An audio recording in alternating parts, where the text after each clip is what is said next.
जय श्री सद्गुरुदेवाय नमः। जय श्री गणपति देवाय नमः। ओम नमो भगवते वासुदेवाय नमः। श्रीमद् भागवत महापुराण सप्तम स्कंद पहला अध्याय। नारद युधिष्ठिर संवाद और जय विजय की कथा। राजा परीक्षित ने पूछा, भगवान तो स्वभाव से ही भेदभाव से रहित हैं, सम हैं, समस्त प्राणियों के प्रिय और सुहृद हैं। फिर उन्होंने जैसे कोई साधारण मनुष्य भेदभाव से अपने मित्र का पक्ष ले और शत्रुओं का अनिष्ट करे, उसी प्रकार इंद्र के लिए दैत्यों का वध क्यों किया? वे स्वयं परिपूर्ण कल्याण स्वरूप हैं, इसीलिए उन्हें देवताओं से कुछ लेना देना नहीं है तथा निर्गुण होने के कारण दैत्यों से कुछ वैर विरोध और द्वेग भी नहीं है। भगवत प्रेम के सौभाग्य से संपन्न महात्मा हमारे चित्त में भगवान के सम तत्व आदि गुणों के संबंध में बड़ा भारी संदेह हो रहा है। आप कृपा करके उसे मिटाइए। श्री सुखदेव जी ने कहा, महाराज, भगवान के अद्भुत चरित्र के संबंध में तुमने बहुत ही बड़ा सुंदर प्रश्न किया, क्योंकि ऐसे प्रसंग प्रहलाद आदि भक्तों की महिमा से परिपूर्ण होते हैं, जिसके श्रवण से भगवान की भक्ति बढ़ती है। इस परम पुण्य में प्रसंग को नारद आदि महात्मा गण बड़े प्रेम से गाते रहते हैं। अब मैं अपने पिता श्री कृष्ण द्वैपायन मुनि को नमस्कार करके भगवान की लीला कथा का वर्णन करता हूँ। वास्तव में भगवान निर्गुण, अजन्मा, अव्यक्त और प्राकृतिक से परे हैं। ऐसा होने पर भी अपनी माया के गुणों को स्वीकार करके वे बाध्य बाधक भाव को अर्थात मरने और मारने वाले दोनों के परस्पर विरोधी स्वरूपों को ग्रहण करते हैं। सत्व गुण, रजोगुण और तमोगुण ये प्राकृतिक के गुण हैं, परमात्मा के नहीं। परीक्षित, इन तीनों गुणों की भी एक साथ ही घटती बढ़ती नहीं होती। भगवान समय समय के अनुसार गुणों को स्वीकार करते हैं। सत्व गुणों की वृद्धि के समय देवता और ऋषियों का, रजोगुण की वृद्धि के समय दैत्यों का और तमोगुण की वृद्धि के समय वे यक्ष एवं राक्षसों को अपनाते और उनका अभियुद्ध करते हैं। जैसे व्यापक अग्नि, काष्ठ आदि भिन्न भिन्न आश्रयों में रहने पर भी उनसे अलग नहीं जान पड़ती, परंतु मंथन करने पर वह प्रकट हो जाती है। वैसे ही परमात्मा सभी शरीरों में रहते हैं, अलग नहीं जान पड़ते, परंतु विचारशील पुरुष हृदय मंथन करके उनके अतिरिक्त सभी वस्तुओं का बाध करके अनंतः अपने हृदय में ही अंतर्यामी रूप से उन्हें प्राप्त कर लेते हैं। जब परमेश्वर अपने लिए शरीरों का निर्माण करना चाहते हैं, तब अपनी माया से रजोगुण की अलग सृष्टि करते हैं। जब वह विचित्र योनियों में रमण करना चाहते हैं, तब सत्व गुण की सृष्टि करते हैं, और जब वह शयन करना चाहते हैं, तब तमोगुण को बढ़ा देते हैं। परीक्षित, भगवान सत्य संकल्प हैं। वह ही जगत की उत्पत्ति के निमित्त भूत, प्राकृतिक और पुरुष के सहकारी एवं आश्रय काल की सृष्टि करते हैं। इसीलिए वे काल के अधीन नहीं, काल ही उनके अधीन है।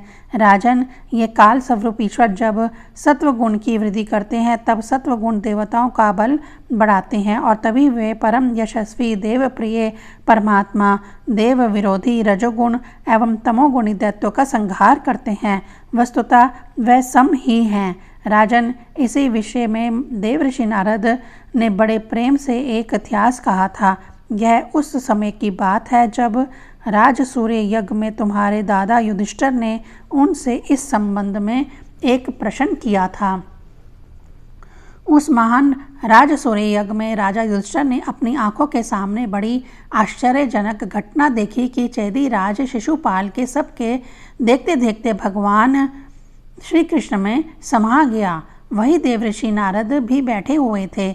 इस घटना से आश्चर्यचकित होकर राजा युधिष्ठिर ने बड़े बड़े मुनियों से भरी हुई सभा में उस यज्ञ मंडप में ही देवऋषि नारद से यह प्रश्न किया। युधिष्ठिर ने पूछा, अहो, यह तो बड़ी विचित्र बात है। परम तत्व भगवान श्री कृष्ण में समा जाना तो बड़े बड़े अनन्य भक्तों के लिए भी दुर्लभ है। फिर भगवान से द्वेष करने वाले शिशुपाल को यह गति कैसे मिली? नारद जी, इसका रहस्य हम सभी जानना चाहते हैं। पूर्व काल में भगवान की निंदा करने के कारण ऋषियों ने राजा वेन को नरक में डाल दिया था। यह दम घोष का लड़का पाप आत्मा शिशुपाल और दुर्बुद्धि दंतवका दोनों ही जब से तुतला कर बोलने लगे थे तब से अब तक भगवान से द्वेष ही करते रहते रहे हैं।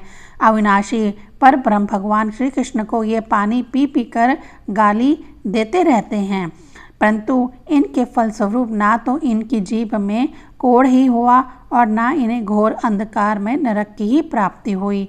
परंतु जिन भगवान की प्राप्ति अत्यंत कठिन है उन्हीं में ये दोनों सब के सब देखते देखते अनायासी लीन हो गए। इसका क्या कारण है?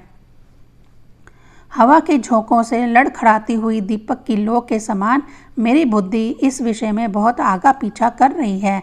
आप सर्वज्ञ हैं, अतः इस अद्भुत घटना का रहस्य समझाइए। श्री सुखदेव जी कहते हैं, सर्वसमर्थ देवर्षि नारद राजा के ये प्रश्न सुनकर बहुत प्रसन्न हुए। उन्होंने युधिष्ठिर को संबोधित करके भरी सभा में सबके सुनते हुए यह कथा कही। नारद जी ने कहा, युधिष्ठिर, निंदा स्तुति सत्कार और तिरस्कार इस शरीर के ही होते हैं। इस शरीर की कल्पना प्राकृतिक और पुरुष का ठीक ठीक विवेक न होने के कारण ही हुई है। जब इस शरीर को ही अपना आत्मा मान लिया जाता है तब यह मैं हूँ और यह मेरा है ऐसा भाव बन जाता है। यही सारे भेदभाव का मूल है। इसी के कारण ताड़ना और दुर्वचनों से पीड़ा होती है। जिस शरीर में अभिमान हो जाता है कि यह मैं हूँ, उस शरीर के वध से प्राणियों को अपना वध जान पड़ता है, किंतु भगवान में तो जीवों के समान ऐसा अभिमान है ही नहीं, क्योंकि वह सर्वात्मा है, आदित्य हैं। वह जो दूसरों को दंड देते हैं वह भी उनके कल्याण के लिए ही, क्रोधवश अथवा द्वेषवश नहीं। तब भगवान के संबंध में हिंसा की कल्पना तो की ही कैसे जा सकती है। इसीलिए चाहे सुदृढ़ वैराग्य वैर भाव से या वैरहीन भक्ति भाव से, भय से, स्नेह से अथवा कामना से कैसे भी हो, भगवान में अपना मन पूर्ण रूप से लगा देना चाहिए।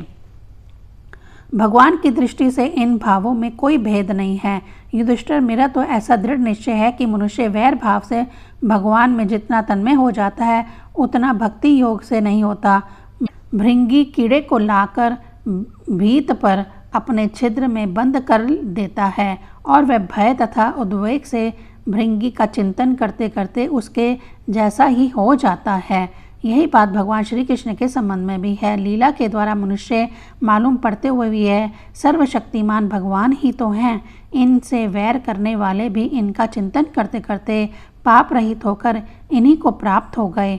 एक नहीं अनेकों मनुष्य काम से, द्वेष से, भय से और स्नेह से अपने मन को भगवान में लगाकर एवं अपने सारे पाप धोकर उसी प्रकार भगवान को प्राप्त हुए जैसे भक्त भक्ति से। महाराज गोपियों ने भगवान से मिलन के तीव्र काम अर्थात प्रेम से, कंस ने भय से, शिशुपाल दंतवक्ता का आदि राजाओं ने द्वेष से, यदुवंशियों ने परिवार के संबंध से, तुम लोगों ने स्नेह से और हम लोगों ने भक्ति से अपने मन को भगवान में लगाया है। भक्तों के अतिरिक्त जो 5 प्रकार के भगवान का चिंतन करने वाले हैं उनमें से राजा वेन की तो किसी भी में गणना नहीं होती, क्योंकि उसने किसी भी प्रकार से भगवान में मन नहीं लगाया था। सारांश यह है कि चाहे जैसा हो अपना मन भगवान श्री कृष्ण में तन्मय कर देना चाहिए। महाराज, फिर तुम्हारे मौसेरे भाई शिशुपाल और दंतवका दोनों ही भगवान विष्णु के मुख्य पार्षद थे। ब्राह्मणों के शाप से इन दोनों को अपने पद से च्युत होना पड़ा था।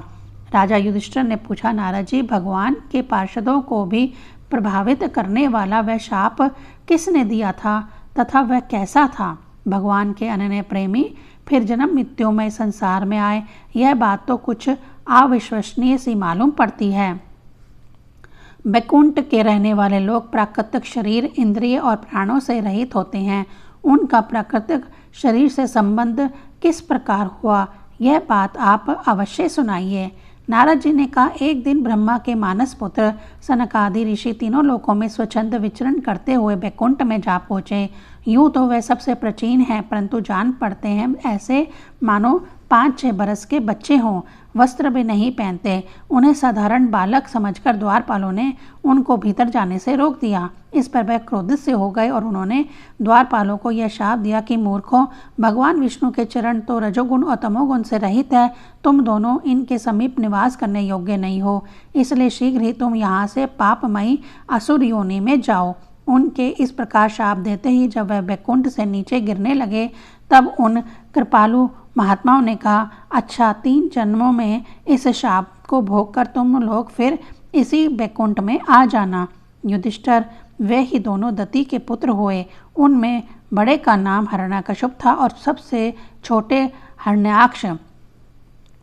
दैत्य और दानवों के समाज में यही दोनों सर्वश्रेष्ठ थे। विष्णु भगवान ने नरसिंह का रूप धारण करके हिरण्यकशिप को और पृथ्वी का उद्धार करने के समय वराह अवतार ग्रहण करके हिरण्याक्ष को मारा। हिरण्यकशिप ने अपने पुत्र प्रहलाद को भगवत प्रेमी होने के कारण मार डालना चाहा और इसके लिए उन्हें बहुत सी यातनाएं दी, परंतु प्रहलाद सर्वात्मा भगवान के परम प्रिय हो चुके थे, समदर्शी हो चुके थे। उनके हृदय में अटल शक्ति शांति थी। भगवान के प्रभाव से वे सुरक्षित थे, इसीलिए तरह तरह की चेष्टा करने पर भी हिरण्यकशिप उनको मार डालने में समर्थ न हुआ। युधिष्ठिर वह ही दोनों विश्वामुनि के द्वारा केशानी यानी केकसी के गर्भ से राक्षसों के रूप में पैदा हुए। उनका नाम था रावण और कुंभकर्ण। उनके उत्पातों से सब लोगों में आग सी लग गई थी। उस समय भी भगवान ने उन्हें शाप से छुड़ाने के लिए राम रूप से उनका वध किया। युधिष्ठिर, मार्कंडेय मुनि के मुख से तुम भगवान श्री राम का चरित्र सुनोगे। वे ही दोनों जय विजय इस जन्म में तुम्हारी मौसी के लड़के शिशुपाल और दंतवक्र के रूप में क्षत्रिय कुल में उत्पन्न हुए थे। भगवान श्री कृष्ण के चक्र का स्पर्श प्राप्त हो जाने से उनके सारे पाप नष्ट हो गए और वे सनक आदि के शाप से मुक्त हो गए। वैर भाव के कारण निरंतर ही वे भगवान श्री कृष्ण का चिंतन किया करते थे। उसी तीव्र तन्मयता के फलस्वरूप वे भगवान को प्राप्त हो गए और पुनः उनके पार्षद होकर उन्हीं के समीप चले गए। युधिष्ठिर जी ने पूछा, भगवान, हिरण्यकशिप ने अपने स्नेह भाजन पुत्र प्रहलाद से इतना द्वेष क्यों किया? फिर प्रहलाद तो महात्मा थे।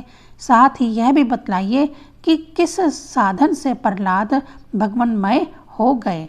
पहला अध्याय संपूर्ण। ओम नमो भगवते वासुदेवाय नमः।